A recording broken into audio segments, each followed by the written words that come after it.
बेदवा पुराण। अरे हम तो व्यास मुनि पंडित हो हनी बेदवा पुराण। अरे हम तो व्यास मुनि पंडित हो हनी बेदवा पुराण।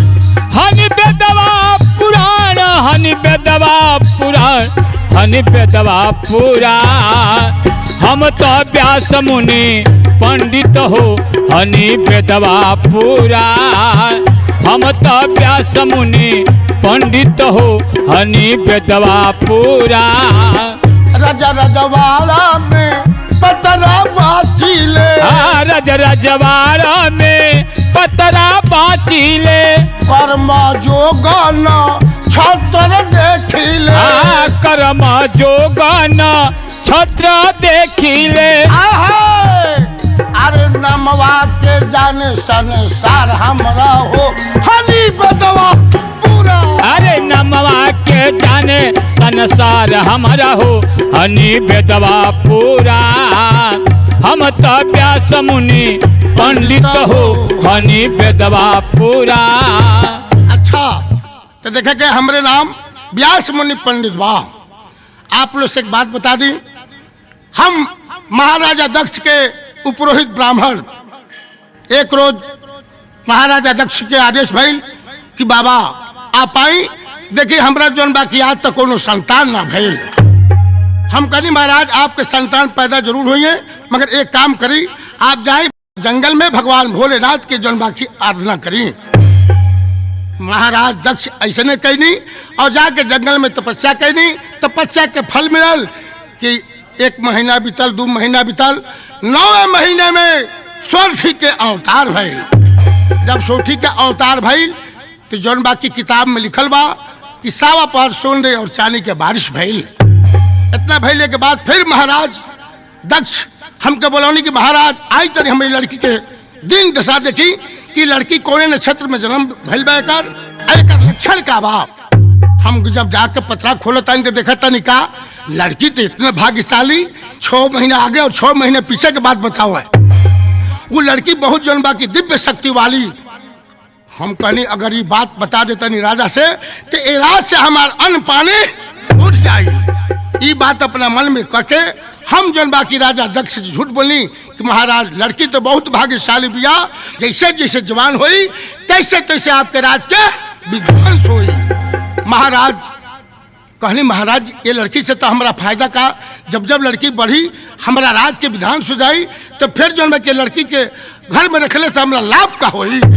महाराज जैसे भी हो सके इस लड़की से जो बाकी हमारे बचाव कर जाओ। हम पंडित जात तुरंत जो बाकी ब्राह्मण विद्या लगा के कहनी महाराज ये लड़की के काट के संदूक बनवाई, वही संदूक में ये लड़की के रखवा के और गंगा लाभ कर दिया। महाराज दक्ष ऐसे ने कहनी काट के संदूक बनल, वही में सोठी के सुतावल गई और गंगा जी में ले जाके लाभ भइल।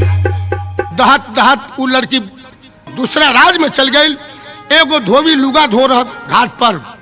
लड़की जब सोने के संदूक देखले तो धोबी जौन बाकी लालच लगल और जौन बाकी वो संदूक के पकड़े चलने। मगर जब वो लड़की में प्रवेश की तो काट के संदूक सोने के संदूक हो गई। तो जब धोबी गई पकड़े खाती संदूक के तो उस संदूक जौन बाकी और गंगा जी में भीतर जाए लगा। धोबी के मन में ख्याल बल कि हो न हो हम छूट जात बानी है नते ये जौन बाकी संदूक हमारा हाथ नहीं खेलगत। अभी बात सोच के बगल में केका कुहार बर्तन घोट रहे, केका कुहार के बुला के लिए कि दोस्त ऐसन बात बा। और धोबी में तय भइल, केका कुहार कहला कि बक्सा के अंदर के सामान हमार और सोने के संदूक धोबी। तो बात सही भइल। आज जब संदूक खुलल गई तो में से नवजात शिशु मिलल जौने के नाम सोरठी है। प्रकार इतने ना केका कुहार भी निसंतानी रहे, वो लड़की के ले जाके अपना घरे पालन पोष कैले। दिन दुनी रात चौगुनी दिन बीतत गई, लड़की नौजवान भइल। मगर केका कुहार जब बर्तन करे लड़की के चरण से स्पर्श हो जा तो मिट्टी के बर्तन सोना के बर्तन बन जा। इतना सती नारी रहे। अब एक रोज हम वही रास्ता से ब्याह करा के लौटे रहनी तो हम देखनी जब वो लड़की के तो हमारा मन में ख्याल भइल और केका कुहार से मुलाकात करनी है। केका कुहार कहा लड़की बिहान जो हो गल बिया एक शादी हम लगा देता ने। केका कुहार कहले पंडित जी महाराज अब ऐसे बन के दूसर का हो सकेला, ठीक बा तो रउआ शादी हमरा लड़की के लगा दी। हम ऐसा ब्राह्मण कि राजा दक्ष से वो लड़की के रिश्ता पक्का करा दे। जौन बाकी सोठी के शादी तय करा देनी, बाप बेटी में बियाह पक्का करा दे। दिन समय ई आयल कि बरात सच के दरवाजा पाइल। जब सिंदूरदान का वक्त भइल, लड़की के मांग में राजा दक्ष जब सिंदूर डाले चले तो लड़की का लस अन्याय कैसा और बाप बेटी में ब्याह कैसा। पिताजी ये आप क्या कर रहे हैं? मैं आपकी बेटी हूँ और ये पंडित हम दोनों को अलग करके देखिए बाप बेटी का रिश्ता बदनाम कर रहा है। अब तो हम ब्राह्मण के जात लोटा पतरा उठाए और लगे भागने और राजा दक्ष के सिपाही हमें पकड़ करके नाक और एक मेरा बाह काट लिया। मेरे मन में तभी से पाप चल रहा है कि जब तक सोठी का उद्धार करा न दे मेरा नाम व्यास मुनि पंडित नहीं। इस कहानी का बुनियाद रखते हुए चलते हैं शहर गुजरात माँ बाखे खरबल के दरबार में। अरे हम तो व्यास मुनि पंडित हो हनी बेदवा पुराण। अरे हम तो व्यास मुनि पंडित हो हनी बेदवा पुराण। हनी बेदवा पुराण, हनी बेदवा पुराण, हनी बेदवा पुराण। हम तो व्यास मुनि पंडित हो हनी बेदवा पुराण। हम तो व्यास मुनि पंडित हो हनी बेदवा पुराण। कैसा स्वभाव है मेरा अरे शहर गुजरा।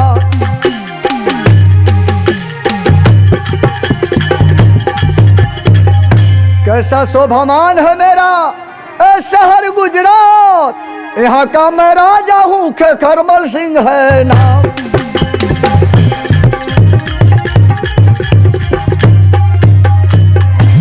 दरबार में आता हूँ, कोई दरबारी को पता नहीं चल रहा है। दरबारी सितारे हिंद का रुसवा रहे सरकार का ताला। हमेशा खुश नजर बख्शे मेहरबानी का हक आला। उजू पे जान पे गालिब हमेशा खौफ खंजर हो। फतेह इकबाल लक्ष्मी की कदम कब्जे के अंदर हो। महाराज। दरबारी जी महाराज। मेरे राज में किसी बात को किसी को गड़बड़ी तो नहीं है? नहीं महाराज, चारों तरफ जय जयकार है, हर तरफ खुशहाली है। आपका नाम कहीं लोग लेते हैं। एक काम करो, मेन गेट पर चले जाओ। अगर कोई भी आदमी हमसे मिलना चाहता है उसे आदर के साथ दरबार में हाजिर करो।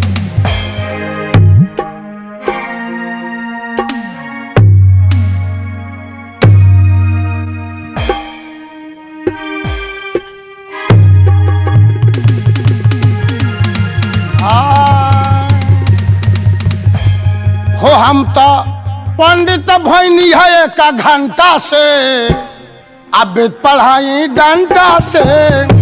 हम तो पंडित भैनी है एक घंटा से वेद पढ़ाई डंडा से ना। हो हम तो पंडित भैनी बाबू एक घंटा से वेद पढ़ाई डंडा से ना। हम तो पंडित भैनी है एक घंटा से वेद पढ़ाई डंडा से ना। मुँह धोवल खाना खाई महीना दिन पर हम नहाई।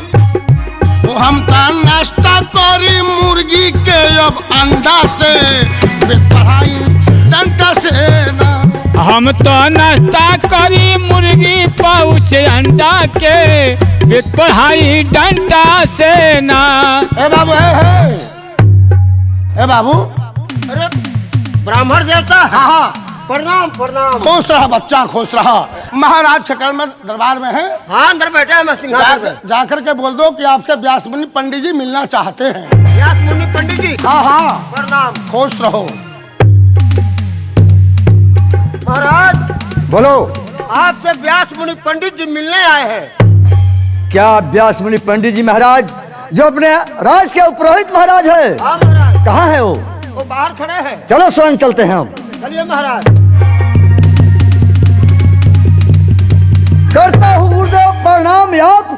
ईश्वर बढ़ावे आपके जश और प्रताप को।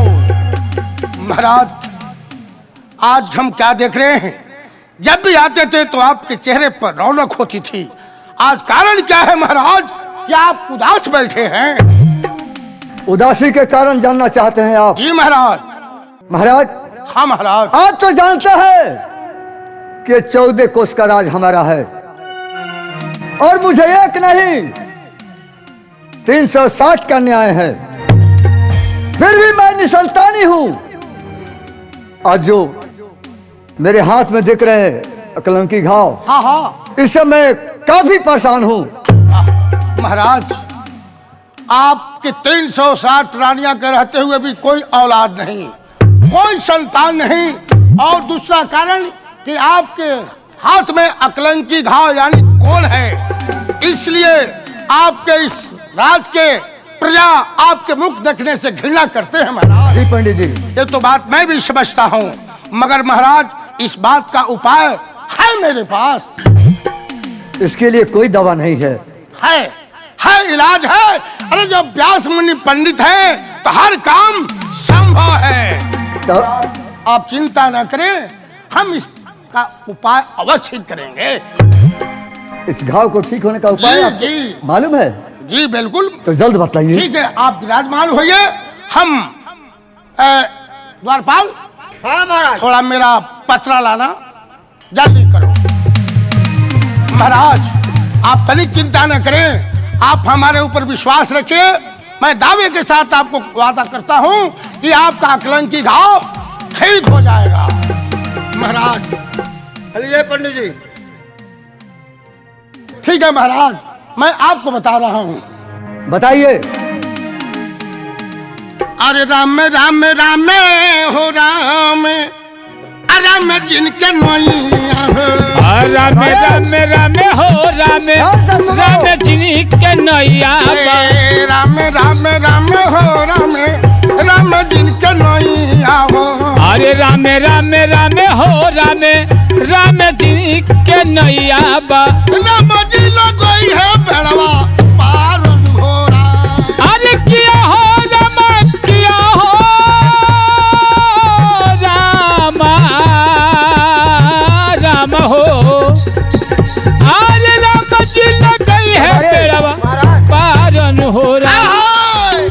तोहरा तो बाड़ी ये राजा 360 रानिया हो। अरे तोहरा तो बाड़ी हो राजा 360 रानिया हो।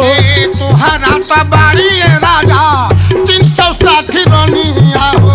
अरे तोहरा तो बाड़ी ये राजा 360 रानिया हो। सोरठी के पौआ के समान बाड़ी हो रहा। अरे किया हो राम, राम हो। सोरठी के पौआ के समान बाड़ी महाराज, क्या 360 हाँ महाराज, सोठी के पांव के समान है? नगरिया में राजा सोरठी तिरियवा उबार। अरे सोरठपुर नगरिया में राजा सोरठी तिरियवा बारी। सोरठी तिरियवा हो राजा, सोरठी तिरियवा हो। अरे सोरठी तिरियवा हो राजा, सोरठी तिरियवा हो। जिनके सुरतिया परंपरार बारी हो। अरे किया हो राम, अरे राम हो।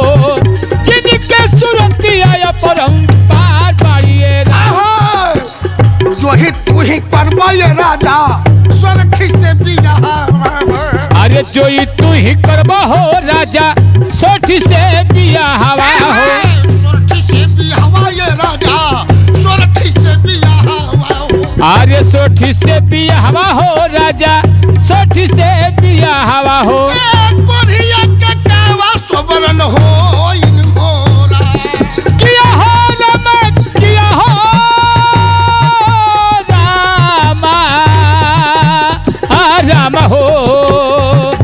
अरे कोरिया के कावा सोबरन हो इन हो राम। सोरठी तिरियवा ये राजा,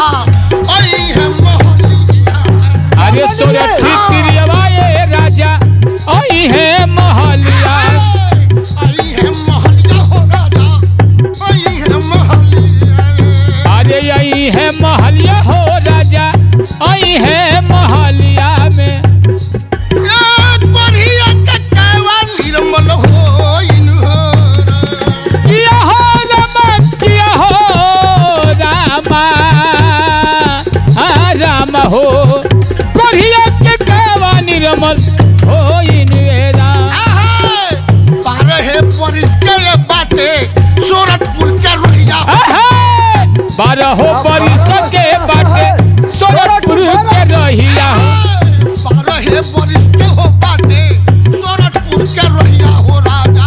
अरे 12 बरिस के हो बारे सूरतपुर के रोहिया रामा से हो रहिया कठिन कठोरन हो किया हो राम किया हो रामा अरे राम हो से हो रहिया कठिन कठोरन वे राम। महाराज आप हमारे बात पर गौर करें। सूरतपुर का रास्ता 12 वर्ष का है और भी रास्ता कठिन और है।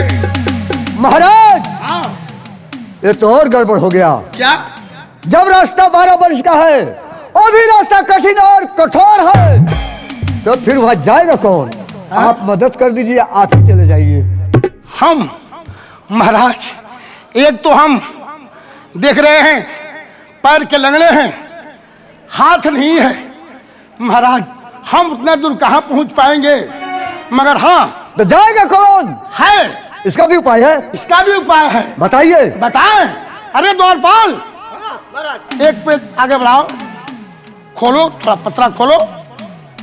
हाँ देखिए हम बता रहे हैं महाराज।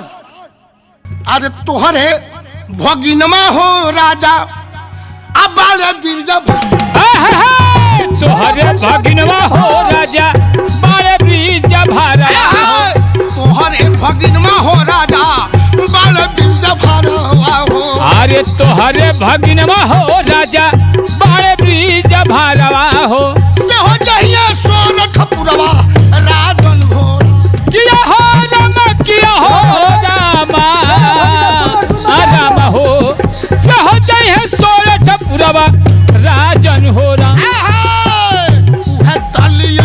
राजा सोरठी तिरिया हो। अरे उहे तले है हो राजा सोरठी तिरिया हो सोरठी तिरिया ये राजा सोरठी तिरिया हो। अरे सोरठी तिरिया हो राजा सोरठी तिरिया हो राजा करी हो तुम दिया हनुरे किया हो राम किया हो रामा राम हो तब राजा करी हो तुम पिया हन हो राम। महाराज हे महाराज आपका फिलहाल बिरजा भार है वही जो है कि सूरतपुर का यात्रा करेगा। ये तो यार मुश्किल हो गया पंडित जी। और मुश्किल क्योंकि बिरजाभार इस समय घर पर नहीं है, वो गया है हिमाचल में गौना कराने के लिए। बिरजाभार हिमाचल प्रदेश में। पंडित जी आप राज के उपरोहित हैं, आप ही इतना कृपा कर दीजिए।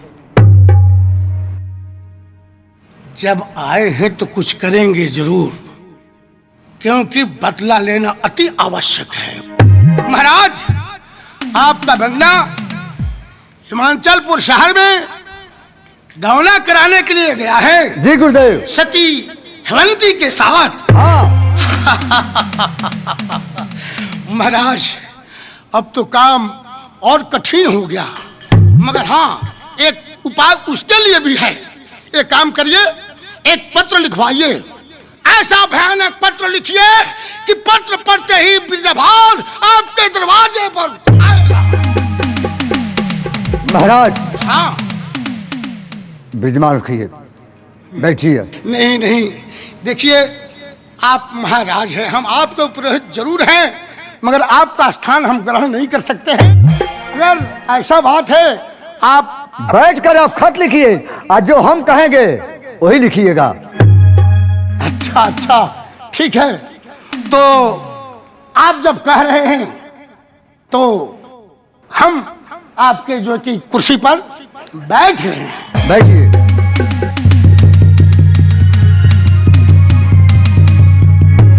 द्वारपाल। हाँ पंडित जी। एक काम कर, तू मेरा थोड़ा सहयोग कर। बोलिए महाराज। थोड़ा पोथी खोल। पोथी पोथी। पोथी। हाँ। मैं करा पोथी खोलने के लिए।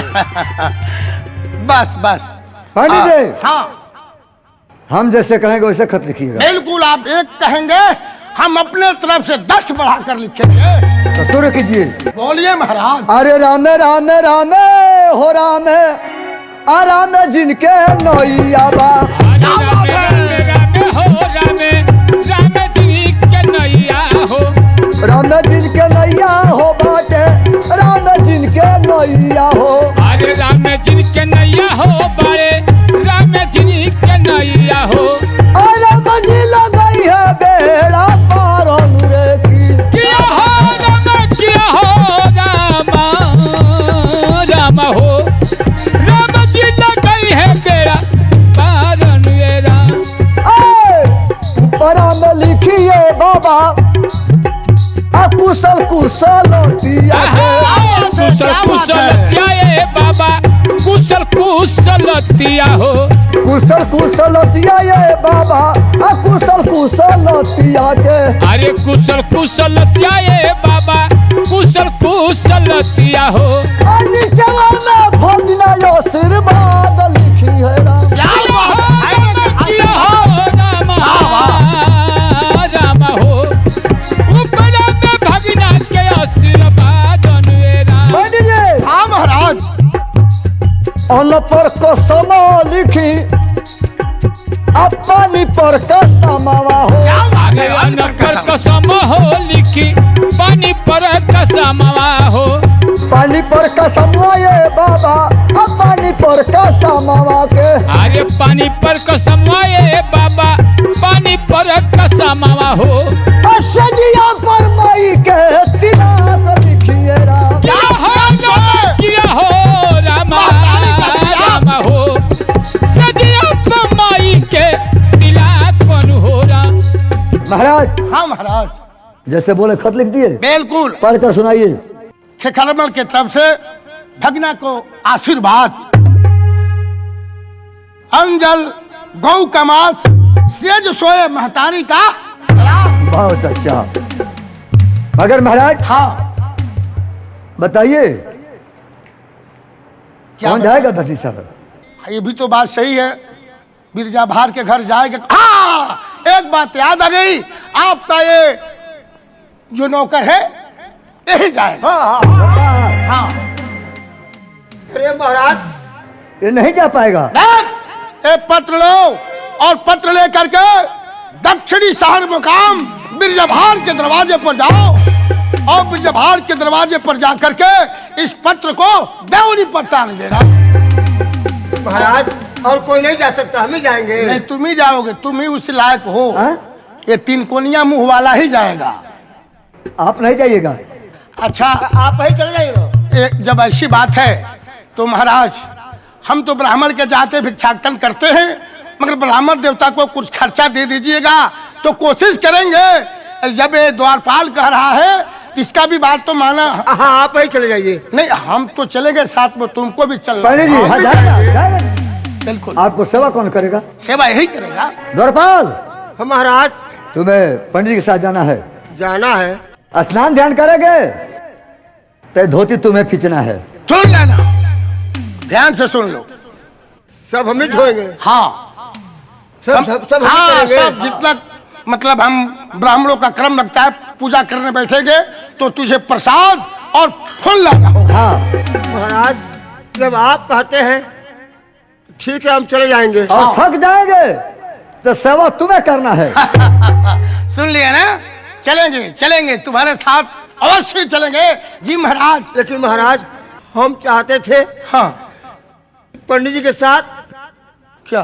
सुमरना को भेज दीजिए। नहीं नहीं वो नहीं जाएगा। ना द्वारपाल हाँ बस क्या देखते हो, खर्चा पानी रास्ता का लिया है। मैं व्यवस्था कर लूंगा। अरे व्यवस्था क्या करना है, गंगा कैसेट वाले बाबू से पुनीत शर्मा जी से खर्चा पानी लेकर चलो यहाँ से। महाराज हम जाकर लेके आते हैं। हाँ ठीक है चलो चलते हैं। अच्छा तो गुरुदेव हाँ हम चल रहे हैं। ठीक है आशीर्वाद। प्रणाम महाराज।